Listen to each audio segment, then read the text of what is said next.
Well, one of the most exciting high school basketball hoop showcases, HoopHall West, took place over the weekend, and the big winner appears to be Penny Hardaway and the Memphis Tigers, who boasted two of the best prospects in the entire tournament. You are Locked On College Basketball, part of the Locked On Podcast Network. Your team every day.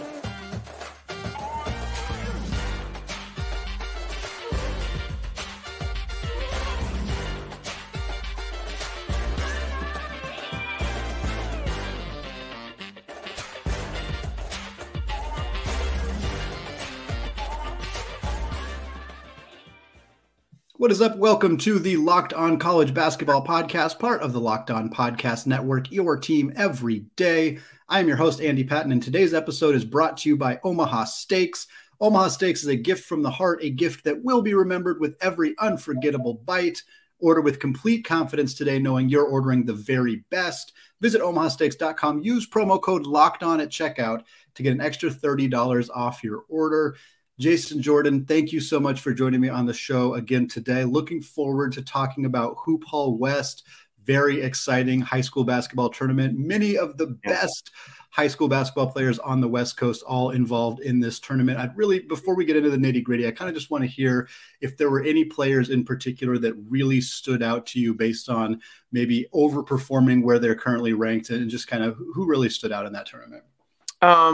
There were a lot of really good performances, I would say, for different reasons. I expected, obviously, Jared McCain to do well, but him grabbing 14 rebounds in one game, it just speaks to his ability to impact the game in a lot of different ways. Everybody knows he's a great kid-headed to do, great playmaker, a strong scorer, obviously a perimeter, lethal perimeter threat. But, he's always impacted the game in a multitude of different ways, and just as, Creighton for his teammates, and obviously in this tournament, sticking his nose in there and grabbing 14 rebounds. So that was one of the things that really stood out to me. Then Mikey and JJ, everybody knows Mikey Williams, but the future Memphis backcourt for Penny Hardaway really stepped. I think they had 45 points in one game between them, 9 assists or something like that. But they obviously are building the chemistry that should propel them at the next level. And so that's got to be a great thing for Memphis fans. And then,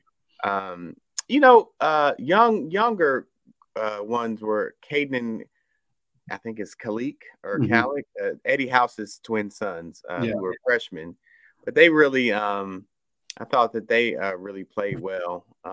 So those were a few that stood out. Bryson Tucker, obviously, Jamie Kaiser, who I've always really liked going to Maryland, but Bryson Tucker really solidified himself in that 24 class for sure. Yeah, one of the big ones for me was Jamie Kaiser. You kind of touched on there a little bit. 27 points, 18 rebounds in his 2 games that he played. A prospect who I think was he's ranked 52nd at 24/7 Sports. Obviously, a guy that had some pedigree, has some excitement around him. But Maryland has been a team that has really looked good so far this season, even though they recently dropped a game. And now they're adding Kaiser. I'm excited and kind of interested to hear your thoughts on what he might bring to that program starting next year. Yeah, I've always liked him. Just all around game, because he can impact the game in so many different ways. He knocks shots down. He cleans the glass. He can defend multiple positions. He can get by you and finish at the rim efficiently. So, but more than anything, he's a really high IQ guy who makes the right plays in a given situation. He's also a playmaker, so he does everything, and he's 6'6", so that length and that size is going to definitely translate at the next level. And he's showing progression, and that's what I like to see, growing. And when we say he's ranked, but that just goes to show you. That's why I'm really heavy on what did you do right now. I don't care. I don't care. You can project whatever you want to project. But did you show up at HoopHall West? Okay, you did, but I got to give you more. I'm weighing that heavier than what you may be 5 years from now, because I don't know that. And more times than not, that doesn't pan out anyway. Exactly.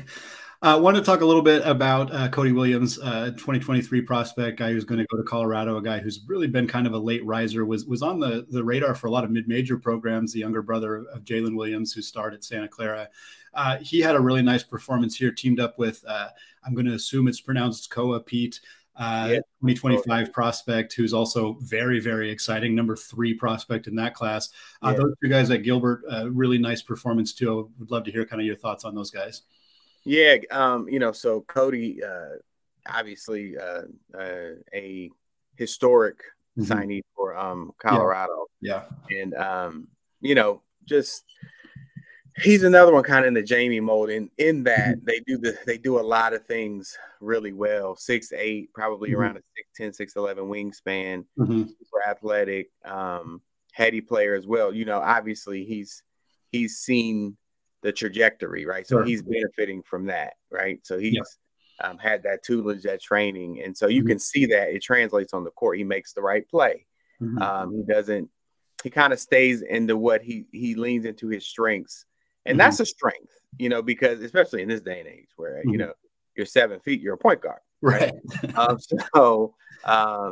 I think that's the biggest thing for him, just the versatility and his ability to impact the game in a multitude of different ways. Same thing like Jamie Kaiser. He can stretch the defense, get in there, mix it up, guard multiple positions, playmaker, a guy who, even though it's cliche to say positionless, but, he can play multiple and guard multiple positions. So definitely a guy who's going to, I believe, surpass the hype there in Colorado in year one. Yeah. Absolutely. And Nicole is a monster. I mean, he really solidified himself in that 25 class. And that's going to be when you got Cameron Boozer, you got, I'm drawing a blank.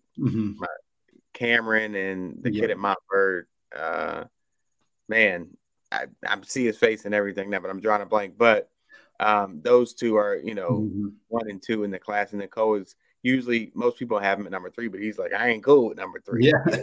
So yeah, definitely a lot of big performances there. And those were, obviously a couple of them. Absolutely, Pete. 37 points, 29 rebounds, 11 assists in 2 games. Just monstrous numbers. Did that as a 15-year-old. Really excited to see what he is going to be able to bring when he gets a couple years from now, when he gets up to the collegiate level. Jason, thank you so much for taking time out of your day to come on the show and talk to us about some of these guys. Really appreciate the insight. Absolutely. And I got to say it because he warrants it, because he's a beast like that. Cooper Flag. Yes. I'm sorry, man. It's been a long day. We got it. Cameron Boozer, Cole Pete. Those 3. Absolutely. It's been since James Harden was playing guard for the Arizona State Sun Devils that they have been on the minds of college basketball fans. But Bobby Hurley's team is off to a 10-1 start and deserves some serious consideration for a spot in the top 25. Before we dig into that, however, let's talk about Omaha Steaks. Today's episode of Locked On College Basketball is brought to you by Omaha Steaks. The holidays are here, and you can achieve gifting greatness when you give the gift of perfectly aged, tender, and delicious Omaha Steaks. Omaha Steaks is America's original butcher since 1917, and it is a holiday gift that is guaranteed to be loved. The steak experts at Omaha Steaks have put together special curated gift packages to help you take the guesswork out of gifting and making you a holiday hero. Go to omahasteaks.com and use promo code LOCKEDON to get $30 off your order. Send an assortment of mouthwatering favorites guaranteed to impress, like the legendary Butcher's Cut Filet Mignon, air-chilled boneless chicken, ultra-juicy burgers, and even easy-to-prepare comfort meals that are ready in a flash. Omaha Steaks is ready to ship your order right away, so shop early and beat the shipping rush. Omaha Steaks is a gift from the heart, a gift that will be remembered with every unforgettable bite. Order with complete confidence today, knowing you're ordering the very best. Visit omahasteaks.com, use promo code LOCKEDON at checkout, and you will get an extra $30 off your order.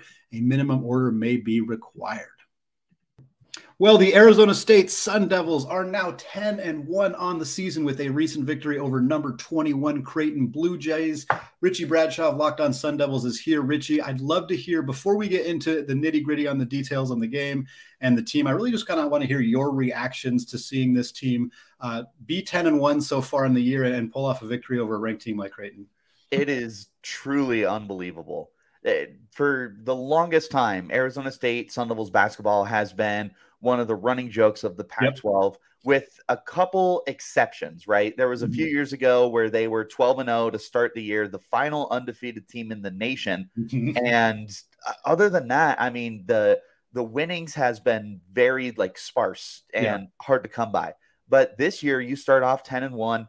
your lone loss to Texas Southern in overtime, which if you redo that game, you're winning that game with the way they're playing right now. But this is just absurd, especially because the football team only won 3 games this year. Right. So we were coming in with very low expectations, but they've blown the door right open, and it's a lot of fun to watch this team right now. The way they play defensive basketball and how quickly they're able to pass off assignments and understand where they need to be when they need to be there. It truly is just so much fun to watch a team that seemingly is almost forcing opponents to have to shoot near perfect in order to do anything against this defense right now. Yeah, absolutely. You look at this Creighton game, and quite honestly, I think that there's a chance this game is going to say more about Creighton down the line than it says about Arizona State. I think this is obviously a nice win for the Sun Devils. Anytime you beat a team that's ranked at the time of beating them, that's fantastic. But we know that Creighton is not going to be ranked on Monday. They're in the midst of a 5-game losing streak. However, for this game, I mean, Creighton only turned the ball over 8 times.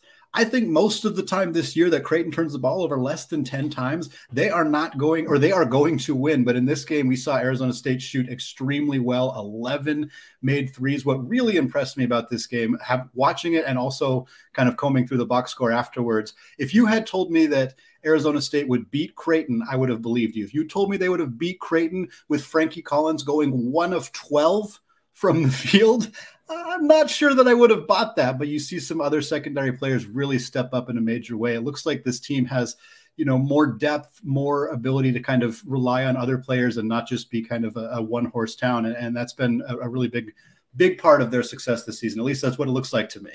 That's entirely what it's been, is the depth on this team has truly stepped up. You have so many different guys who are playing terrific roles for you. Jemiah Neal has been terrific off the bench, as has Austin Nunez, who feels like an absolute sniper from deep. His 3-point percentage has been terrific this year off the bench. Duke Brennan, who didn't get any points in this game, still plays a good amount of minutes, and he's a great defender for you.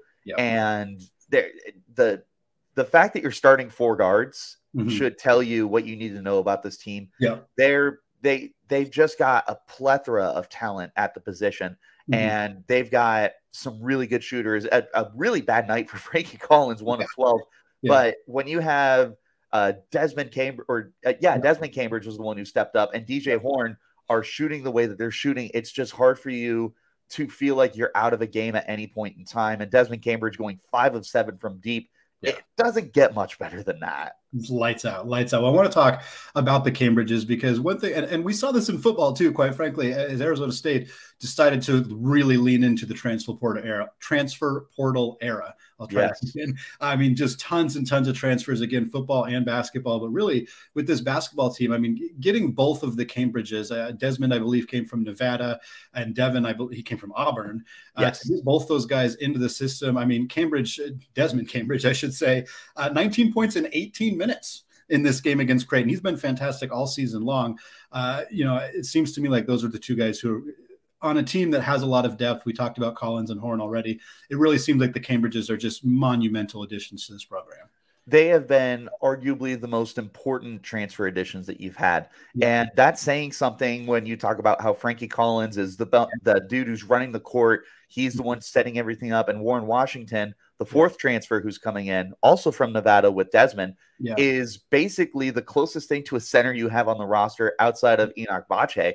He's the only forward that's starting for you, and his defense has been outstanding. He's averaging just about 7 rebounds a game for you, and it's truly saying something for the Cambridge brothers to be the best transfers that you've had. Devin is truly just a big play machine. It feels like there's always this opportunity for him to make a big block or just have this teardrop of a shot go in.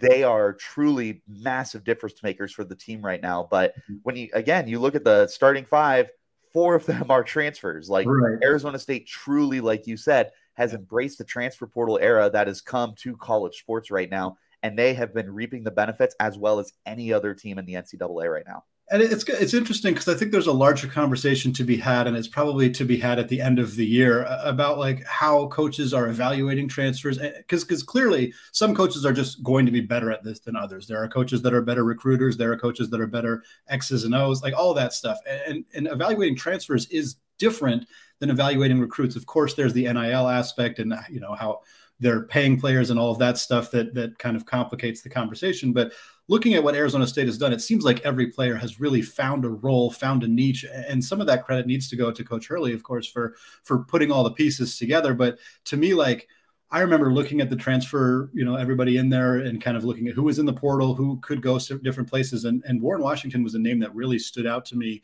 throughout the offseason. And I was like, is anybody going to pick this guy up? Why is he still available? 10-10 at Nevada. He was not very good at Oregon State to begin his collegiate career. He didn't really play very much, but I loved this addition as soon as Arizona State made it. And now, like you said, he's kind of the de facto center on a team full of guards and seems to really fit that role very well. He's just so big. Yeah. He epitomizes the 7 feet tall, 220-pound basketball player. Yeah, he's a big dude. The dude is not afraid of contact in a sport where you typically don't want to touch anyone. He's not afraid to be a little bit physical. And there's times where he pays for it, but his defense has been terrific. And again, he's averaging 7 rebounds a game for you right now. Dude is just what did they say for Kawhi Leonard? Boardman gets paid. That's Warren Washington. Yeah. Boardman gets paid. Boardman gets his touches. And he's a decent point provider for you as well. He had 7 points in this game, and he was 3-5 from the line, 2 of 4 from the field. Yeah. He's doing a little bit of everything for you, but his presence as a defender has been outstandanding for a team that is priding itself on its defense this year. Absolutely. Looking at Arizona State's schedule right now, again, like we said, 10-1 with a 1-point loss to Texas Southern that really was basically a coin flip. Next couple of games, 2 WCC opponents, San Diego, who hasn't been as good under Coach Steve Lavin as people had hoped they would be, San Francisco, a very quality team. And then, of course, the big one, New Year's Eve, Arizona, Tommy Lloyd, top 10 team, potentially a top 5 team by then, depending on how they play. I would imagine you would sacrifice 2 losses to WC teams in order to beat the Wildcats. But how excited are you for not only Arizona State basketball to be back kind of in the national conversation, but getting a chance to really take down, of course, the cross-state rivals, but also a really good team in Arizona? Couldn't be more excited, Andy.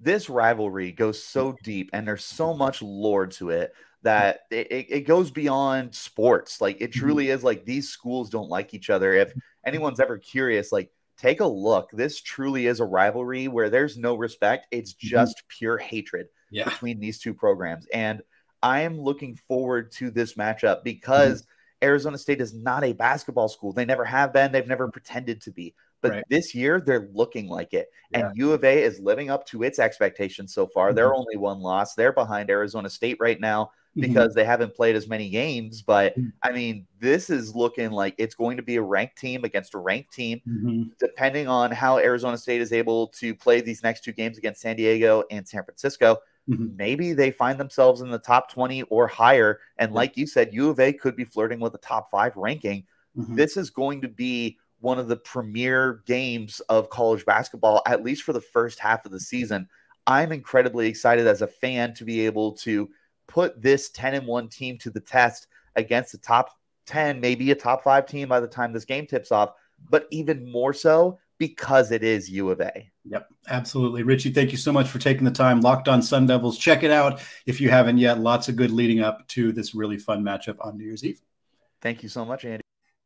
Well, the West Coast Conference picked up a pair of huge victories with St. Mary's defeating San Diego State and BYU defeating Creighton. The big question now, is this conference for real? Before we get into that, though, I want to tell you all about BetOnline. College basketball and the NBA are back in action. College football bowl season is just getting underway, and of course, the NFL playoffs are fast approaching. BetOnline.net is your #1 source for all of your betting needs and sports information. From all the latest odds, contests, and player props, you name it. BetOnline remains the best spot for all the latest sports developments, including podcasts and reviews for all of the leagues this season. And it's not just basketball. BetOnline is your continued source for all your sports wagering information needs, including live betting and your favorite Vegas casino games. They even have lines for coaching changes across every major sport, so even in the offseason, you can get your fix. Head to the website today or use your mobile device to learn more about the trends in action. BetOnline, where the game starts. All right, closing out the show here, talking to Zach Farmer, who hosts the unofficial WCC Hoops podcast. You can see repping Gonzaga and UP here, trying to show off as much WCC love as I can. Zach, I want to talk about your team, a team not represented here because I think my fan base would hate it. That is the St. Mary's Gales. St. Mary's, of course, pulled off a huge victory over San Diego State last week. We talked about it as a potential upset. I'm not sure it was that much of an upset. Frankly, those are two teams very, very close to each other in the standings. What do you think that win really told you about Randy Bennett's team? I think it was really just kind of a combination of just everything we've seen so far this season. When you look at like the way they played Houston just a couple weeks ago, that was almost kind of like a great tune-up for a San Diego State team. Mm-hmm. These two teams are so defensively focused, and they play very different styles in their defense. But I think that they've now faced a few different teams who are just so good defensively that once they got to San Diego State, it was almost kind of like this is nothing new. We've been here before, and they've played each other I think 3 of the last 4 years. Right. So there are teams that are also very familiar with each other. What I think is said about this team is that they can close the deal, and I think that was some of the problem with some of these other games. Like they've lost the 3 games by a combined 13 points. Can they close out games against these tough teams? And they saw that they could actually do it against San Diego State. Well, a big reason that they were able to do it was on the back of one of their freshmen, on the back of Aiden Mahaney, a player that I talked about on the Locked On Zags podcast a few months ago when I interviewed Jason Jordan, Locked On Recruiting Insider, who kind of said, hey, this is a kid who's going to be a thorn in the side of Gonzaga fans for weeks or for years. And he looked incredible in this game, knocked down his free throws at the end of the game, 20 points on just 9 field goal attempts. A really fantastic performance. I know you were high on him coming into the season, but how has he looked so far for you this year? I mean, he has so much poise, so much confidence for a freshman. I think that's one of the things, like, you don't see that very often from a point guard coming in and being able to just take charge right away. Yeah. He's gotten his first 2 starts the last 2 games. So against Missouri State and San Diego State, he's started to fill into the starting role, displacing Augustus Marshallonis, which I kind of figured was going to happen at some point this season. And I was sent this by another St. Mary's alum, and this is kind of the crazy comparison about comparing him to what Patty Mills did his freshman year. Aiden Mahaney's averaging 13 a game. Mills was 14 a game. They're both taking about 11 and a half field goals per game. They're both shooting about 42% from the field, 76% from the line. There's a lot of parallels between Aiden Mahaney and Patty Mills. Obviously, they're not the same player. Like, I'm not comparing Aiden Mahaney to Patty Mills in any way, but the numbers are strikingly similar. And the leadership and the poise that he gives them something different that they haven't had in a really long time. Yeah. Yeah, we're talking about the St. Mary's team right now that Ken Palm loves. Ken Palm has them in the top 25 for sure, maybe even top 20, 20th. Yeah, 20th right now as we're speaking. The AP poll didn't love them as much. I think they finished 35th or so in the voting there, just got themselves a handful of votes. We know as mid-major fans that the margin of error, the number of losses you're allowed to have as a mid-major team is very small if you want to be ranked. St. Mary's may be a top 20 team by the advanced metrics, but they are 8-3 on the season. Do you feel that this is a top 25 team in the country? And if so, do you think that they are going to end up ranked at some point this season?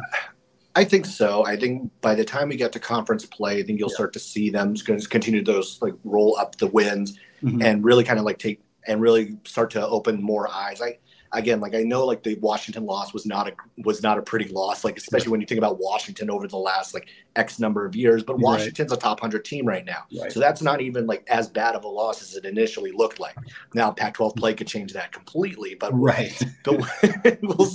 see how that all goes. But I feel like St. Mary's has put itself in a very good position. Again, it's hard, one of the complaints about St. Mary's for many years was the soft non-conference schedule. Right. They have not had that the last couple of years. They have tested themselves game in, game out with some tough mid-major programs, and then getting opportunities against some tough Power 6 teams. Right. Again, we're trying to look at this Houston game. It was a one-off game, but this is a game everyone thinks about. Houston's a title contender, and St. Mary's was in it with them until the very end and had a chance to potentially win that game. So I think this team is set up, and I've said it before the season, this team feels like they could be a second weekend team. Yeah. I think they're better than a year ago, despite losing Tommy Kuzi and Matthias Toss. They feel better than a year ago to me. And I felt that all the way through. Well, we know Gonzaga. We know St. Mary's going to be the top two teams here in the WCC. I want to talk a little bit about BYU, who really wasn't expected to even be the third team, which is unusual. Typically, they are kind of right in that conversation. Mark Pope's squad has really struggled towards the end of last year, and early this year they looked quite bad. But they pulled off a nice victory over, at the time, ranked Creighton team. Now, Creighton – this guy said a little bit more about Creighton. The previous segment, we talked about Arizona State, and they obviously just defeated Creighton as well. So perhaps Creighton is just free fall here, 5 losses. But BYU, a team that struggled with Idaho State earlier this year, like for them to pick up a win over Creighton, I think it probably says more about Creighton than BYU. But I'm curious your thoughts on the Cougars at this point in the season. They are one of the more frustrating, confusing teams, I think, in all of college basketball because they haven't been blown out by anybody. Like they have been in every single game, regardless of if it's team number 348 or if it's team number 15. Right. They have been in these contests. Like they almost beat San Diego State at San Diego State. Right. They did get a win against Creighton. They've had opportunities where they could get big wins, and it's just kind of slipped through their fingers. Right. But at the same time, it's like, where's the cohesion here? Because like from opponent to opponent, again, when you lose when you're playing neck and neck with Idaho State, like that's not a good look for a team that we think of is going to be contending for a tournament berth. Right. So I'm still so confused by this team. They have talent, but the one thing, and I think many of us talked about for the season, they don't have that guy. But Dallin Hall starting to kind of play into that. Like he's been huge, like for them as a freshman coming in, and they're still dealing with the injuries to Spencer Johnson, and then Trevor Nell's supposed to be coming back at some point. Right. So there's still some potential for BYU, but I have very little faith in them over the course of the season because like we just haven't seen that consistency. Yeah, with you 100%. Fasuni Traore looks fantastic, but he's not like a go-to offensive guy. Rudy Williams, the Coastal Carolina transfer, has been very inconsistent. Had a nice game against Creighton, but otherwise hasn't really been that guy. It'll be interesting to see kind of how BYU does because there's a reasonable chance that they could finish in their final season, the WCC, like 5th. Yeah, it's totally possible when you look at some of the other teams, and I'd love to hear your thoughts on some of those teams that could contend there. Yeah, I mean, honestly, like I've been losing faith in BYU just as the course of the season. I think I put them as a default 4th for me because like I kind of gave them the benefit of the doubt because I wanted to see the other teams really step up and actually do something. I needed to see more from Portland. I needed to see more from Pepperdine, from LMU, from San Diego, Santa Clara. Like I needed to see some sort of consistency from there. But we've seen a lot of inconsistency across the board from all these teams. Right. Honestly, the most consistent one has been LMU. Right. And I think this has been maybe the one, not necessarily shocking, but it's like they're healthy. They finally have it. And I've seen a few people talk about this. They kind of have had an addition by subtraction. Losing Eli Scott actually has kind of helped open up their offense. Right. Cam Shelton has been great these last few weeks.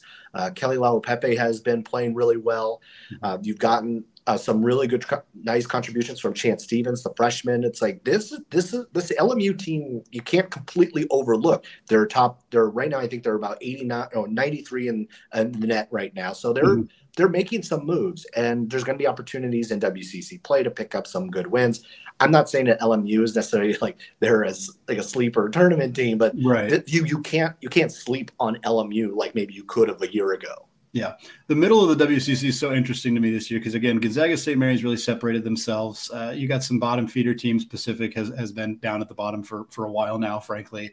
Pepperdine, young team that hasn't quite put it all together yet. San Diego hasn't been the team that you would have expected them to be necessarily. But BYU, San Francisco, Portland, Santa Clara, LMU, all of those teams are within 30 spots of each other in KenPom ranking. And it feels to me like that kind of battle for the middle of the conference, which has always been kind of something that ebbs and flows year to year. It certainly looks like it's going to have some different teams. I'm curious out of that group, I'll repeat it, BYU, USF, Portland, Santa Clara, LMU. If you had to pick which team you think is going to be the one out of that group that finishes third, who would it be and why? Right now, Honestly, I'm still going to ride Portland because I think they have so much potential. I have a lot of faith in Shante Leggins. They have so many offensive options that you can go to Mike Meadows, you can go to Tyler Robertson, who might be a sleeper for WCC Player of the Year. You could talk about Moses Wood, like up and down this roster. Christian Siolan, like there's a ton of guys who can put up points on the board for them. And I think that's what makes them so dangerous, is that you don't know who it's going to come from on a given night. And any one of them can drop 20 on you. Zach, I want to give you a chance to kind of talk about your show and where people can find it if they're interested. Yeah, for sure. So you can find the Unofficial WCC Hoops podcast on Spotify, Apple Podcasts. You can also find the kind of the simulcast on YouTube. Search Unofficial WCC Hoops podcast. You can find me there. Twitter, as you can see right below, @PostByZach. You can find me there as well. We're talking everything WCC hoops. I do have a St. Mary's lean as I being an alum from the colleges and someone who used to cover the league as a regular reporter back in the day. That's where you can find me. Well, Zach, thank you so much for taking your time to come onto the podcast. I really appreciate it. That's going to do it for us today. Check out the show wherever you get podcasts. If you haven't done so yet, go subscribe on YouTube. You can find it at Locked On College Basketball. Hit that big red subscribe button. More coming later this week.